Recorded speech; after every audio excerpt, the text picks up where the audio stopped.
이해하기 위해서 우리가 생각해야 되는 첫 번째 맥락은 예수님이 하시는 오늘 말씀은 바리새인들과 계속해서 논쟁을 하고 계시는 장면이라는 것입니다. 정말 수많은 사람들이 예수님 앞에 나와 기적적인 고침을 받고 회복이 되었습니다. 예수님이 행하신 기적을 경험한 사람들이 너무 많았죠. 그리고 정말 많은 사람들이 예수님께 기적을 기대하고 나왔고 예수님께 고쳐달라 그랬습니다. 근데 예수님은 그들의 기대대로 그들을 고쳐주시고 회복시켜 주시고 구원해 주시기까지 하셨습니다. 그런데 오늘 바리새인들도 기적을 요청하고 있습니다. 그런데 바리새인들의 요청 앞에서는 다른 말씀을 하고 계십니다. 우리 38절 함께 읽어보겠습니다. 38절입니다. 함께 읽겠습니다. 시작. 그때 서기관과 바리새인 중 몇 사람이 말하되 선생님이여 우리에게 표적 보여주시기를 원하나이다.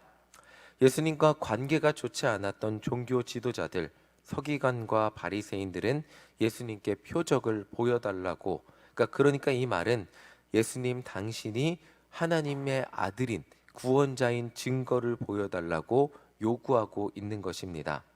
예수님은 지금까지 수많은 사람들 앞에서 하나님의 능력을 보여주셨죠. 그들의 요구도 들어주셨고 기적을 보여주셨습니다. 그들에게 공통점이 있었다면 그들은 모두 예수님이라는 희망을 찾아왔습니다.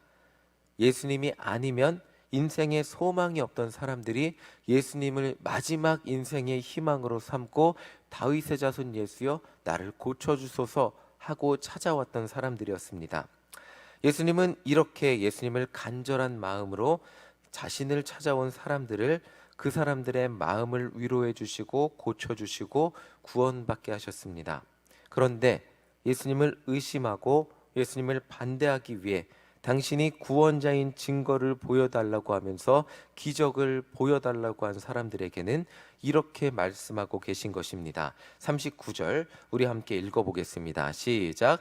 예수께서 대답하여 이르시되 악하고 음란한 세대가 표적을 구하나 선지자 요나의 표적밖에는 보일 표적이 없느니라.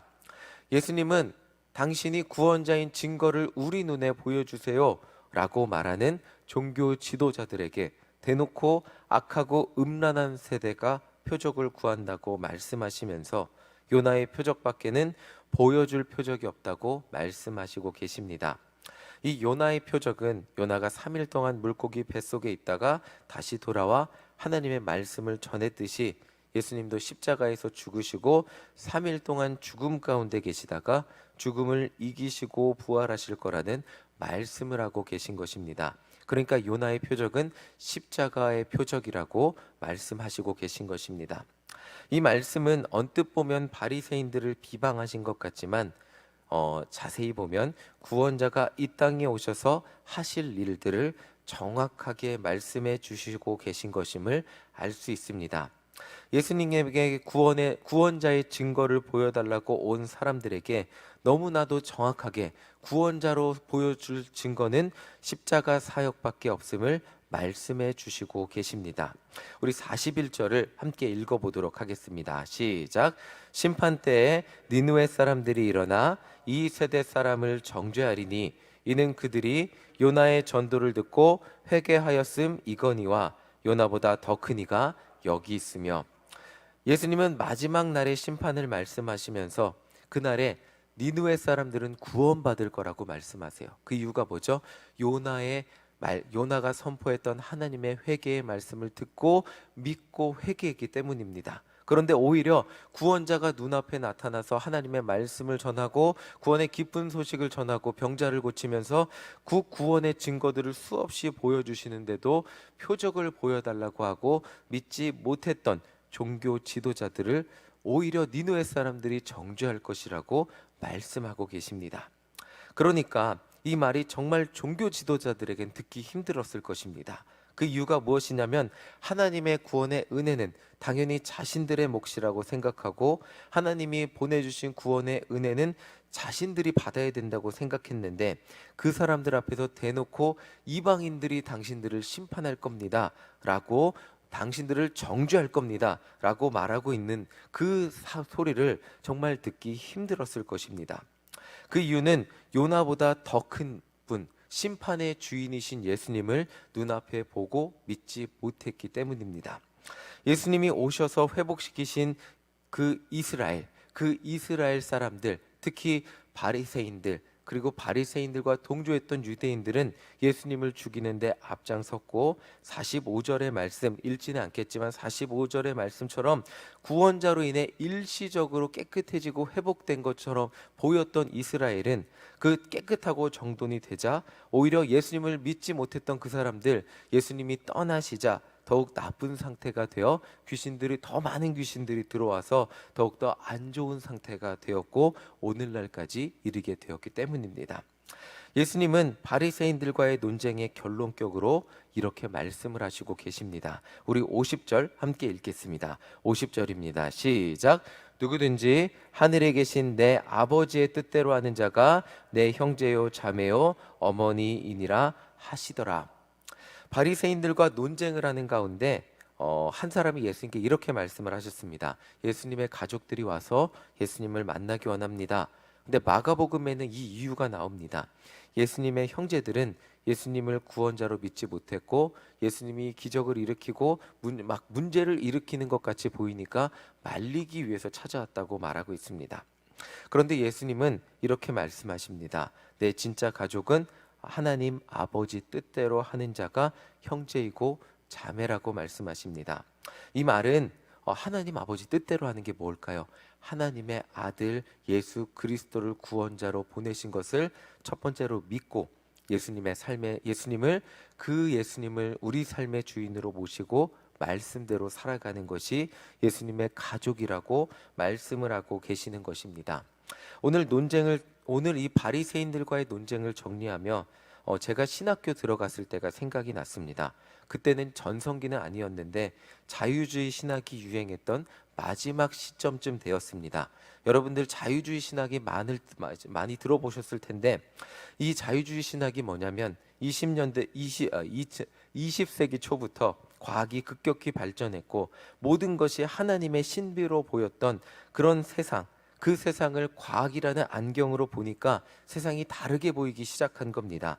세상 하늘 구름 위에는 옛날에는 신이 살고 있다고 생각했는데 관측해보고 실제로 올라가 보니까 공기가 하나도 없는 우주 공간이었고 지구가 중심인 줄 알았던 세상이 정말 지구는 우주에서 정말 작은 존재에 불과했다는 것을 알게 되었습니다. 이런 과학이 발전하니까 인간의 생각도 변화되었습니다. 성경, 하나님의 말씀이라고만 여겼던 하나님의 신비라고만 여겼던 성경을 객관적으로 보려고 노력하는 것이 자유주의 신학입니다. 우리의 믿음의 대상이었는데 하나님의 절대적인 약속이 담겨 있다고 생각했는데 이 성경을 고고학적으로 보기 시작한 것입니다. 그러니까 마태복음을 강의를 들어도 저는 예수님이 원래 하신 말씀은 이거고 마태가 나중에 마태복음을 쓰면서 쓴 부분은 이거고 나중에 후대의 그 저자들이 사본들이 옛날에는 인쇄술이 발전하지 않았기 때문에 사본들을 기록하면서 첨가된 부분은 이런 부분이다. 막 이렇게 그리고 예수님이 말씀하신 부분 마태가 추가했는데도 마태가 자기의 생각이 예수님의 말씀이 아닌데 자기의 생각을 추가했을 거다. 막 이렇게 비평을 하면서 그 문학 비평이라 그래서 문학적으로 막 다 나누어서 그리고 뭐 소절 나누면서 보기를 시작하자 문제가 생겼습니다. 성도의 믿음의 대상이고 하나님의 말씀의 능력이고 구원의 능력이었던 하나님의 말씀이 고고학적인 그냥 책으로 글자로 보여지게 되니까 종교성이 빠져버리니까 고고학적으로 비평이라는 도구로 파헤치니까 성경을 통해 나타났던 구원의 능력들을 잃어버리게 되었습니다. 마치 바리새인들이 구원자의 능력을 증명해 보세요 라고 한 것처럼 성경에서 구원자의 능력이 나타나는지 우리 한번 과학적으로 찾아보자 라고 하니까 오히려 구원의 능력을 잃어버리게 되었습니다. 오히려 제가 유학 갔을 때 최근의 학문은 다시 하나님이 우리에게 주신 최종 경전, 성경을 하나님의 말씀으로 받아들이고 이것을 어떻게 이해해야 하는지 우리는 그것을 공부하자라는 것으로 변화된 것을 보게 되었습니다. 누가 하나님의 자녀입니까? 누가 예수님의 형제이고 자녀입니까? 생각해 보면 아무것도 모르고 예수님의 옷자락이라도 잡으면 구원받을까 하는 희망으로 예수님 찾아와 변화된 사람들입니다. 아무것도 모르고 예수님 따라서 교육도 받지 못하고 그저 그물을 버려두고 예수님 말 한마디에 자기 먹고 살던 거 다 내려놓고 예수님의 인생의 희망을 걸었던 사람들입니다. 예수님 없으면 안 되는 인생의 희망이 없던 사람들이 예수님의 형제이고 자매들이었습니다. 오히려 종교적인 지식이 높고 예수님 당신이 내게 구원자이라는 것을 이해시켜 주시면 믿겠습니다라고 했던 사람들은 오히려 믿지 못했습니다. 오늘 말씀을 통해 우리가 다시 한번 깨닫는 것은 예수님은 믿음의 대상이지 증명의 대상이 아닙니다. 청년들에게 제가 아무리 논리적으로 예수님을 증명하려고 노력해도 이미 무신론, 지금 과학이 지배하는 세상에 보이지 않는 존재는 없다고 믿으면서 자라온 아이들에게 예수님이라는 보이지 않는 존재를 증명할 방법이 없음을 정말 많이 깨닫게 됩니다. 이 아이들이 20년이란 평생 모태신앙이 아니고 20평생 보이지 않는 신이라는 존재가 없다고 믿어온 아이들에게 예수님을 믿게 하는 방법은 단 하나밖에 없습니다. 그 아이들이 기도할 때, 찬양할 때, 말씀 들을 때 세상에서 느껴보지 못했던 그 예수님이라는 존재가 그들의 마음속에 느껴지는 것입니다. 정말 말로는 표현할 수 없고 내가 만나보지 못했던 존재가 살아있고 내 마음 가운데 너무나 큰 감동과 사랑으로 나를 사랑한다고 말씀하시는 그 경험만이 그 아이들에게 예수님을 믿게 해준다는 것을 저도 깨닫게 됩니다. 이것을 어떻게 말로 표현할 수 없습니다. 과학적, 논리적으로 설명하기는 어렵습니다. 그런데 우리는 모두 예수님을 만났고 경험했고 지금도 예수님이라는 존재, 과학적으로 증명할 수 없는 존재에게 기도하며 그분이 살아계심을 믿으며 우리 인생의 희망임을 의지하고 믿고 기도하며 살아가고 있습니다. 이제 우리는 예수님을 만났고 예수님을 영접했고 우리 마음의 주인으로 믿고 살고 있습니다. 그리고 예수님은 우리를 형제 자매라고 말씀하십니다. 오늘 기도하며 우리가 나아가야 될 것은 하나님 말씀대로 살아가기 위해 노력하는 삶일 것입니다. 기도하며 정말 예수님의 마음으로 주인으로 모셨다면 예수님의 형제 자매답게 정말 제자들이 주의 복음을 위해 목숨을 걸며 살았듯이 우리도 하나님의 말씀을 우리 삶 가운데 이루어 가기 위해 우리의 모든 삶을 걸어 살아가는 우리 모두가 되시기를 간절히 소망합니다.